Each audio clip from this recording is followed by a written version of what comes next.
LaFleur there. Tim, appreciate you, buddy. This was Matt LaFleur in the locker room. Listen, guys, there may be some language here. I apologize. Earmuff it. Get the kids out of the room. This is the first time I have watched it myself. I wish we could show it, but it's also a video uploaded on YouTube. And obviously, we want to honor the partner program here. So here we go. This is Matt LaFleur in the locker room immediately following the Packers win over the Commanders. What a great team win, man. Give it up for McManus coming in and hitting. How about our defense? 8 pressures, 4 sacks. And offensively, having over 400 yards of offense, hell of a day. All right. I got 2 game balls. This first guy, he had 5 PBUs today.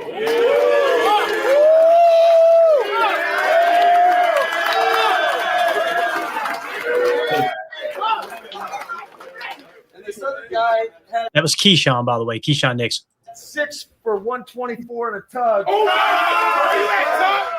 where you at, Tug? Back on 3. 1, 2, 3. Love it, man. This team coming together, boys. Coming together real nice. Like, what do you think about what Matt had to say there? And also, there's some fans that didn't like how Matt was all fiery on the sideline. It's amazing how we go from he's soft, right? He's too soft to, man, I don't like the way he's screaming at the players. Like, what can he do? I heard a guy in the stands next to me say, I'm not really sold on Matt LaFleur yet. And I was like, dude, what are you watching? What planet are you living on, man? Unbelievable. Yeah, I love it, man. Right, Jacob? We're old enough to remember the aw shucks Matt LaFleur days, right? We were waiting for a little bit of hot piss out of Matt LaFleur, and I think now as he's kind of settled into his tenure as a head coach, man, that he's found that balance, right? He knows how to be calculative and professional when he needs to be, and sometimes you need to bring that energy, man. That fires up your guys on the sideline too when they see their coach showing that passion and that same intensity that you're bringing every snap on the field. It can help your team. It really can. And personally, I like that. I'd rather have that than aw shucks Matt all day. Yeah. Give me more Tupac LaFleur, please. I completely agree. Like you said, the early Matt LaFleur, not that there was anything necessarily wrong with him, but he didn't come off as a leader of men in a violent game that is determined by emotions and physicality and all that kind of stuff. I see him on the sidelines now, and I think that's a guy. That is a dude that I would get into battle for, specifically on the play when they had a 4th down conversion try, and freaking Kingsley Enagbare runs on the field thinking it's going to be a field goal attempt. Matt rid his ass, dude. I mean, he got on him, and to the point where I think it was like Al Michaels or somebody was like, Matt LaFleur, it's good. He's good at chewing out. Like, what, like.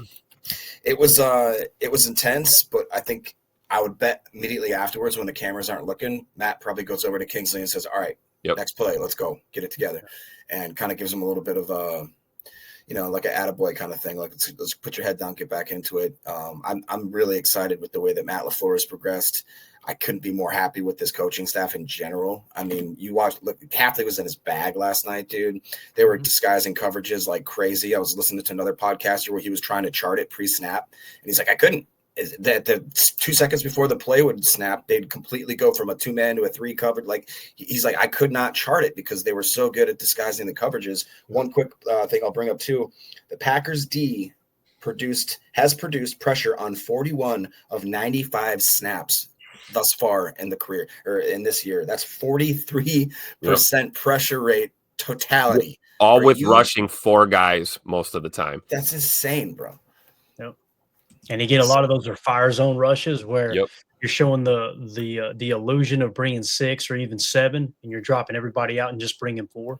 That's why Keyshawn has been eaten lately, because I think that favors his play style. He's an aggressive corner. And you got a good pressure rate on that quarterback. It's gonna make a guy like Keyshawn have a game like he did last night for sure. Definitely. All right, let's go to a little audio clip here from Get Up. This was Peter Schrager, just a 45-second clip. I love kind of keeping the pulse on the national media and what they think about the Packers. So here was Peter Schrager, what he had to say about the Green Bay Packers this morning. 2 weeks ago this morning, we were sitting here talking about Micah Parsons being traded to the Packers. Now the season begins. Peter, big picture thought. I don't know if a team could have had a better 5-day stretch in an entire NFL season than what we have seen from the Green Bay Packers.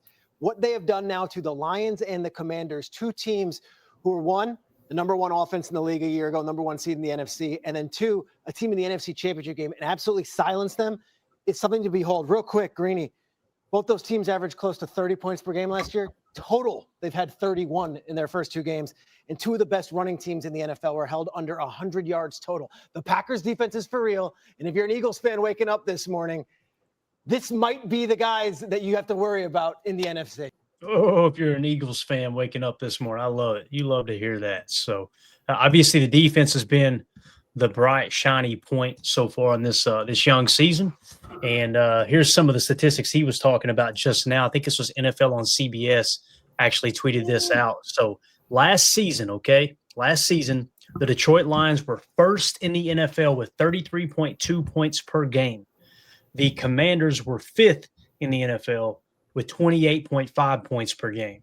All right. The Packers this season held the Lions to 13 points and the Commanders to 18 points. Keep in mind, each of those games had one touchdown each where it was mop-up time. It was literally garbage time. Yeah. And we just kind of took our foot off the throttle and said, all right, the clock is our opponent. Let's don't show too much more. So you can make an argument, although I'm not going to completely. You can make an argument, though, that obviously, what would that be? 6 points that the Lions actually scored, Yep. And then, of course, 11 points for the Commanders. The other thing, too, that's sticking out here is, have we had a turnover yet, guys? Has there been any turnovers for this offense yet? No. No. So I don't want to be one to say curb the enthusiasm, but I do want to say that's going to come. That's going to happen. It's a part of every NFL season. Now it's going to come down to, can the defense stand tall when those unfortunate turnovers happen? But until then, keep on protecting that football, keep on winning the turnover differential, or at least tying that turnover differential. And this team, sky's the limit, man. But love this. What do y'all think about that in terms of those numbers? Again, man, the Lions, 33 points last year. We held them to 13. The Commanders, 28 points last year. We held them to 18. This is what I love about it this time of year. This is that little overlap, right? Season's just getting underway. We're still in the first quarter of a new season. So we're bridging the gap where we're going to hear all about last year. Last year they were this. Last year they were that. Well, it doesn't matter this year, does it? And you can see, not for long. It's the NFL. And, in the words of the great Ryan Poles, we're taking the North and we're not giving it back, baby. This is our year. And, you can't live off a reputation in this league. You got to live off of execution. And, we're 2 games in and we've been executing. And, Clayton, you're totally right, man. There's going to be turnovers. There's going to be mistakes. There's going to be that wide open receiver that you miss by an inch or so on the throw. It's part of football, right?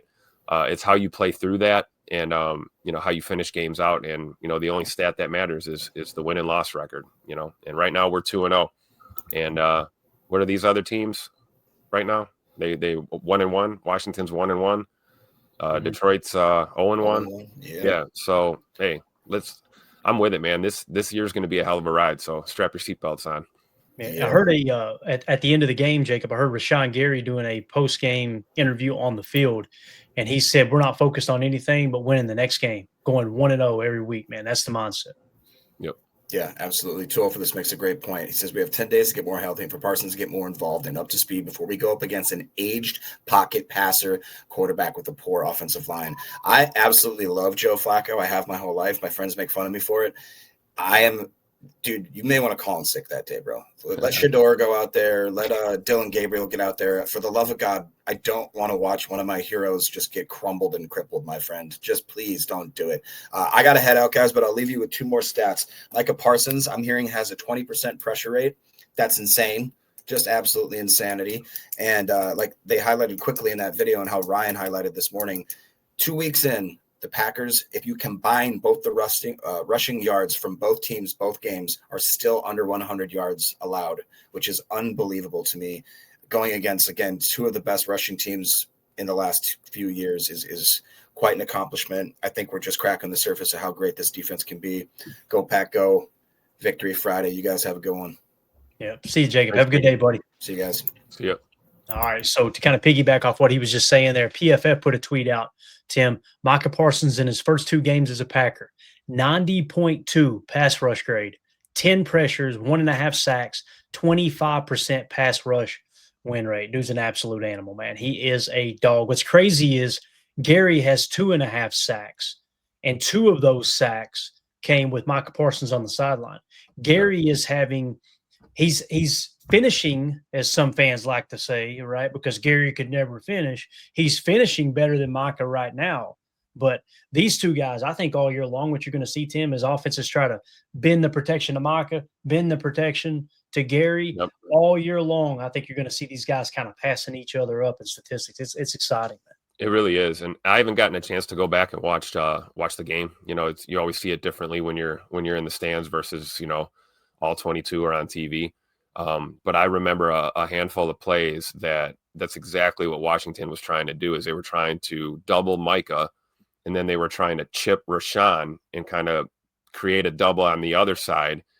And both Micah and Rashawn were just eating that double team alive. And there was nothing you can do. I mean, especially with Micah Parsons, we see a lot of that where, he's getting held, he's getting doubled, and he's driving that lineman back into the quarterback. I mean, it's amazing. Like, if you can't stop him with a double team, what is your answer? And right. This is definitely like we said, this is the piece that's probably going to tilt this defense over the top, take it to the next level, because you see what it does in the opportunities it creates for other players in this Hafley scheme. And then, like Jacob's point, we're one of the best defenses right now at showing you something pre-snap, and the minute you snap the ball, we're in something else, and you don't know what to do. Definitely, man. And you can't move the pocket in a certain direction because you don't know where Micah's going to line up.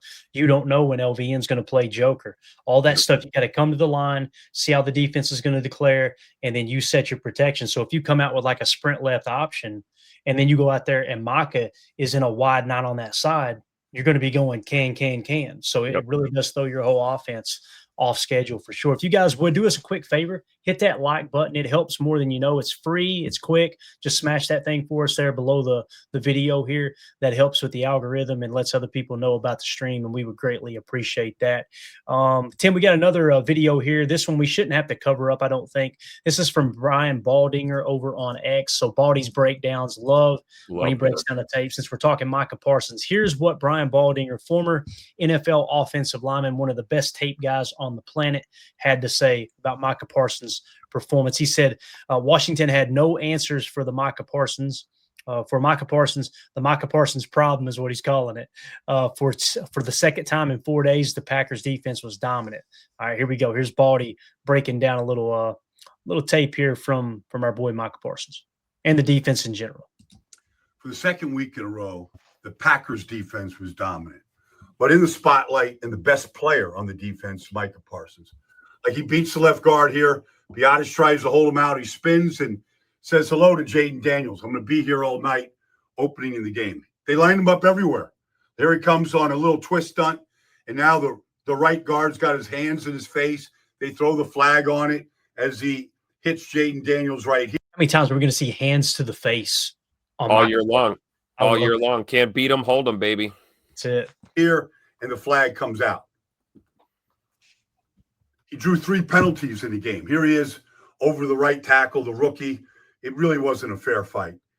Like, he beats him cleanly inside right here. All right. It was one win. Beat him inside, got hooked, still ran through the face of the running back as well. After another, all night long. Even when he drew 3 guys, like he does right here, he makes them look bad, beating the right guard, right tackle, and the running back right here, forcing Jaden Daniels to move, getting him off his spot. You watch him right here against Tunsil. Here he's coming. Now watch this change of direction right here. He's gotten Jaden Daniels backing up, moving all over that Packer logo right there. Like, it was just relentless pass rush effort.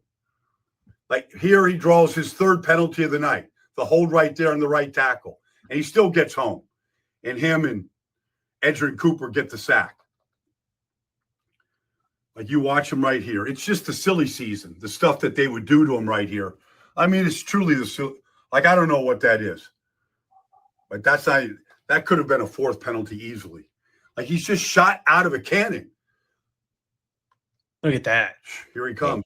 Now Jaden Daniels, who is elite as anybody on the move, like, really has no chance. Whew, great open field tackle, Javon Bullard. Pollard coming in there like a meat missile, right? Oh, love to see it. He had a hell of a game last night. By the late in the fourth quarter, they figured out the only way to slow him down is to hit him with three. The back chips him. The left guard hits him, and he got him down. But even on the final play of the game, one more love tap to Jaden Daniels, just for good time's sake, before he went and talked to the guys at Amazon right here. One more love tap. What a performance.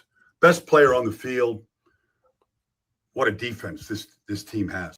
Oh, love it. Love to hear it, Tim. Love to hear it. Nick McSwain says Parsons could have had like 10 penalties. LOL. This reminds me of you were a basketball fan back in the 90s, right? You know, before the NBA became the dumpster fire that it is now.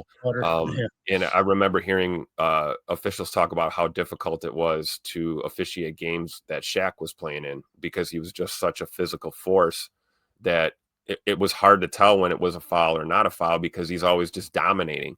And I think we're seeing that with Micah. I'm glad they threw the flag on the 3 or 4 times that they did. There probably could have been more. I mean, you saw hands to the face, you saw a hold on almost every play, and he's still beating them. You know, it's just incredible. I mean, you can cheat against Micah and it's still not helping you.